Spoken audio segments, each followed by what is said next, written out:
आपके सखी फिर एक नई कहानी के साथ।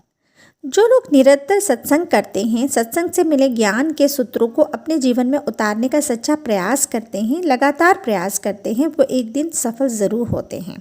हम इसे इस कहानी से देखते हैं। महात्मा बुद्ध अक्सर अपने शिष्यों अनुयायियों को आम लोगों के बीच में उपदेश दिया करते थे। अपने उपदेशों में वह अक्सर लोगों को सच्चाई के मार्ग पर चलने की सीख देते थे। उन्हें यह बताते थे कि सुख और शांति से भरा पूरा जीवन कैसे जिया जाए। अपने उपदेशों में वह इन बिंदुओं पर अवश्य प्रकाश डालते थे। उनके इन उपदेशों को लोगों के जीवन पर बड़ा गहरा असर होता था। उनके बताए मार्ग पर चलने वाले लोगों का कल्याण भी होता था। उन्हें जीवन में सुख और शांति मिलती थी।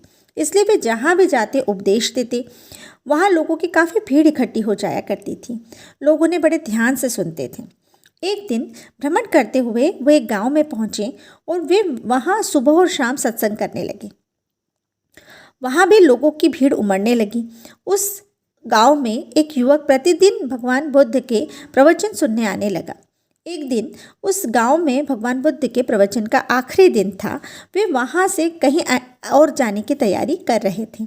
तभी युवक उनके पास आया और बोला, महाराज, क्या आपके सत्संग में शामिल होने वाले सभी लोगों का कल्याण होता है? भगवान बुद्ध ने कहा कि कुछ का होता है, कुछ का नहीं होता है। इस पर युवक ने फिर एक प्रश्न किया, महाराज, आपके उपदेशों को सुनकर सभी लोगों को कल्याण क्यों नहीं होता? सभी लोगों को सुख शांति क्यों नहीं मिलती? मैंने तो कई बार कई स्थानों पर जाके आपके उपदेशों को सुना है, फिर मेरे जीवन में सुख शांति क्यों नहीं आई? मेरा कल्याण अब तक क्यों नहीं हुआ? भगवान बुद्ध ने कहा, उसके द्वारा किए गए सवालों के जवाब में फिर एक सवाल पूछा, अगर कोई व्यक्ति तुमसे राजमहल जाने का रास्ता पूछे और तुम्हारे रास्ते बताने के बाद भी वो राजमहल नहीं पहुंच पाए तो तुम क्या करोगे? तब उस युवक ने कहा कि प्रभु, मेरा काम तो सिर्फ रास्ता बताना है, अगर फिर भी कोई रास्ता भटक जाता है तो मैं क्या कर सकता हूँ? भगवान बुद्ध ने कहा, बेटे, ठीक इसी प्रकार मेरा काम लोगों को सही राह दिखाना है, परंतु उस राह पर चलने वाले का काम तो लोगों को ही करना है। मैं उचित अनुचित अच्छे बुरे का भेद बता सकता हूँ, पर उन्हें करने की जिम्मेदारी तो लोगों की ही है।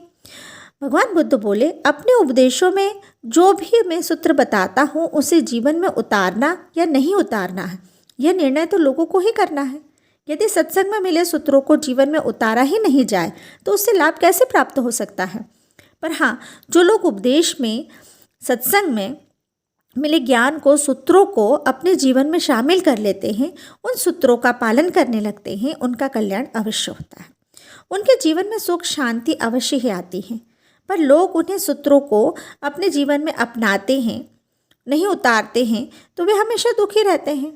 इस पर उस युवक ने कहा, प्रभु, आपके उपदेश सुनने के बाद मैं अपने गृहस्थ जीवन में पालन करने का प्रयास करता हूँ, पर वैसा सदाचरण नहीं कर पाता हूँ जैसा आप सत्संग में सुनकर जाता हूँ। मैं उसे पालन करने का प्रयास तो करता हूँ पर लेकिन कर ही नहीं पाता हूँ। इसमें मेरा क्या दोष है, आप ही बताइए ना। तो भगवान बुद्ध मुस्कुराते हुए बोले, वत्स, यदि प्रयास सच्चा हो, सही दिशा में हो, तो उसे सफलता अवश्य मिलती है। आधे अधूरे मन से किए गए प्रयास निष्फल ही होंगे। भगवान बुद्ध ने उस युवक को एक बांस की टोकरी देते हुए कहा कि पास की नदी से पानी भर कर लाना है इसमें। युवक नदी में जाकर उस टोकरी में जल भरता, पर उसे बाहर निकालते ही पूरा जल टोकरी से बाहर निकल जाता। भगवान बुद्ध ने कहा कि भले ही जल नहीं रहा हो, पर तुम अपना प्रयास जारी रखो। उस युवक ने वैसा ही किया। युवक प्रतिदिन टोकरी में जल भरने का प्रयास करता, फिर हर बार असफल हो जाता। कुछ दिन के बाद भगवान बुद्ध ने उससे पूछा, इतने दिनों से टोकरी में लगातार जल डालने से क्या टोकरी में कोई फर्क नज़र आया? पहले उस टोकरी के साथ मिट्टी जमा होती थी, अब साफ दिखाई देती है, कोई गंदगी नहीं दिखाई देती। इस टोकरी के छेद पहले जैसे बड़े नहीं रहे, वे छेद बहुत छोटे हो गए हैं। भगवान बुद्ध ने उसे समझाया, यदि इसी तरह उस बांस की टोकरी को निरंतर पानी में डालते रहोगे तो कुछ दिनों के बाद वह छेद फूलकर बंद हो जाएंगे, टोकरी में पानी भर पाओगे। उस युवक ने वैसा ही किया, पाया कि अब उस टोकरी के छिद्र फूलकर पूरी तरह बंद हो गए हैं और उस टोकरी में जल भी भर गया है। इस जल भरी टोकरी को बुद्ध को दिखाते हुए उस युवक ने कहा कि प्रभु, आपने सच ही कहा है, देखिए आज सचमुच इस टोकरी में जल भर गया है। इसी तरह भगवान बुद्ध बोले, बेटा, जो निरंतर प्रयास करता है और उन प्रयासों को सही समय पे करता रहता है तो उसे सफलता अवश्य मिलती है। लगातार सत्संग में शामिल होने से व्यक्ति का मन निर्मल होने लगता है।